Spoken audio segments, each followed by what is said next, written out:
This was absolutely insane to witness as we get one of the craziest sequences of the entire season thus far. A rookie fighting and Bald Panarin, ladies and gentlemen. Bald Panarin is back and putting up points for this New York Rangers team, and that changes everything for the team moving forward. This could be yet another turning point, but we're going to break it all down in this episode of Rangers Digest. But before we do all that, a quick reminder to hit that subscribe button. As we've noticed, about 72% of you who watch these videos are not subscribed to the channel. So if you want to stay up to date with everything that's happening with your New York Rangers, go down below, hit that free subscribe button, and you get to stay up to date with everything that's going on with the New York Rangers. But let's dive right into it. One of the craziest sequences I've ever seen. We'll get to that in a second. But big win for the New York Rangers, getting back in the win column. They absolutely needed to. They won 3 in a row last week. They had to get back in the win column. They did in a big way in this game against an Eastern Conference rival as well. And a good one. Detroit is playing very well in their tops of the Atlantic Division right now as well, in a top 3 in the division. So that is great. And one of the craziest sequences I've ever seen. I don't know how Patrick Kane didn't score this. Credit where credit's due to Schneider and Soucy on this play, keeping the puck out of the net. I have no idea how it did, but here we are, and that's fine. Now, the biggest storyline heading into this game, and ironically enough, heading out of this game, or coming out of this game, was Panarin. There was a big story, of course, the last day, or over the course of the last 24 hours, that he shaved his head again. He's Bald Panarin again, ladies and gentlemen. The meme has returned.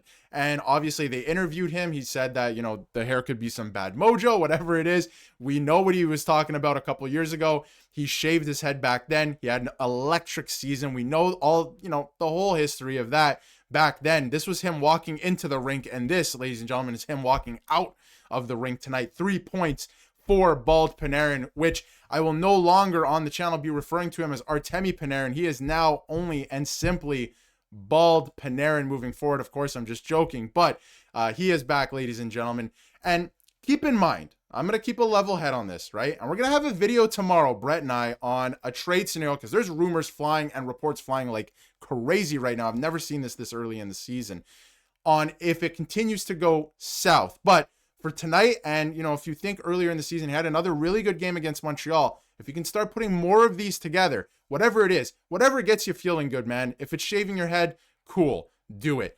But he might be back. So he obviously 3 points tonight. Great game for a lot of the New York Rangers. I want to get to Alexis Lafreniere as well. But if you look at his point totals from this year, Artemi Panarin, heading into tonight, he played 14 games. He had 7 points. He was half a point a game player. He leaves tonight with 15 games played and 10 points.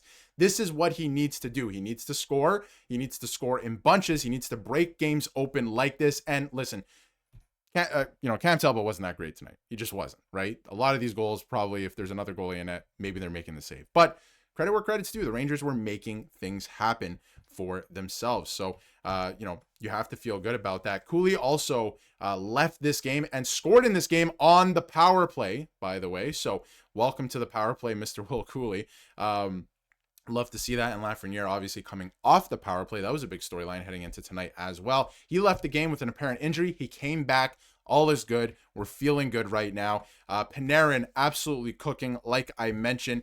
He also said, before we wrap up Panarin, he said that, he had to change something. Next stop is shooting left-handed, which I thought was pretty funny. At least he's having fun with things right now. You have to, appreciate that. And of course, the last time he shaved his head, 120 points. Now, I want to touch on Alexis Lafreniere because I noticed something tonight, and I really want to touch on it. And, credit to him and congratulations to him because he's, one of the youngest players of all time to reach 200 NHL points, for as much flack as we give him. But of course, keep in mind, yes, this is a great accomplishment. He's a former first overall pick. That's why everyone's a little upset that he's not better and putting up and producing more points. But credit where credit's due.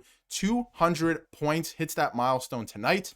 And I want to watch his goal together because, of course, it was on a breakaway and it's a nice outlet pass and, most guys could finish. But I noticed something about his goal tonight, and we can watch it here together. First of all, great battle win, right? Great play by Sheary up to him. When he starts skating like this, you see that move he makes before he scores? When he starts to skate like that, he's feeling himself. He's feeling good. And I think that, not too many people can stop him when he's feeling like that. I thought this goal looked similar to that goal he scored in the Eastern Conference Final against Florida, where he's feeling good. Like something, it's just something about it that, you know, he looks on. He looked on tonight. He was creating chances. He had an assist as well, or at least he was at the net front. So he was feeling good tonight. And when he skates like that, when he has that hop in his step, he can put up points like this, and he can be a dynamic player for this team. So we need more of this. This is the whole thing with him. Consistency. It's not there, right? You see these flashes. We need it, first of all, every game, first of all, or just more often. Maybe just more often, right? That would be nice. But I noticed that when he's skating like that. When you look up and down the lineup, I also want to get to Shesterkin in a second, who made his NHL debut, just to wrap up the video there. But when you look up and down the lineup tonight, a lot of guys logging a lot of minutes, like Adam Fox. Gavrikov, of course, is always up there as well. But the forward group too, pretty even. I think Mike Sullivan did a good job managing his bench tonight, especially in the third period.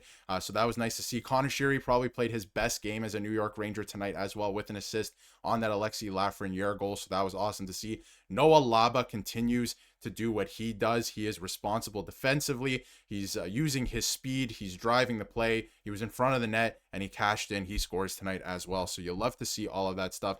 And then a fight, and he was going, maybe not going at, and he maybe didn't initiate it, or maybe he did, depends how you look at it, but him and Travis Hamonic were going at each other all night, and I kind of like that for the rookie, right? Like he's trying to own his space in front of the net, and they were kind of going at each other, and then they ultimately dropped the gloves, and he held his own. So that was awesome to see. This was the lineup that they ran with tonight. Obviously, Quick getting some action tonight, and Shesterkin will go tomorrow night against the New York Islanders at home. That's going to be a very, very interesting game. But of course, still playing with the lines. I liked what I saw tonight. They got going on the power play, which was nice. That's something we've been talking about on the channel for the last week or so as well. So that was something that needed to come up. They needed a power play goal. So everything went right for the New York Rangers tonight. They avoided some injury scares. You have Noah Laba scoring. You have Lafreniere putting up a couple points. Panarin needed to have a big game. He did have a big game. If they can string a couple of these together like they did last week, they are in good shape. The Eastern Conference is wide open right now. There's a lot of teams at the bottom of the conference that are not expected to be there. Of course, Florida's dealing with some injuries, but they still have some really good players at the bottom right now. So they can still leapfrog their way into a playoff spot relatively early here, but they have to get it done now, and we need consistency. We need to see that consistency. But anyway, we have a video for you guys coming tomorrow on another trade scenario. There are a lot of reports out there revolving around the New York Rangers and what they're planning to do and what the plan is. And it really depends on where this team goes. I'm hoping they end up in the playoffs, but they have to continue to do what they did tonight consistently. More of that north-south game. And one thing I noticed about Panarin tonight as well, not as much perimeter play. Like still a little bit of perimeter play, but not as much of it. So that was encouraging to see too.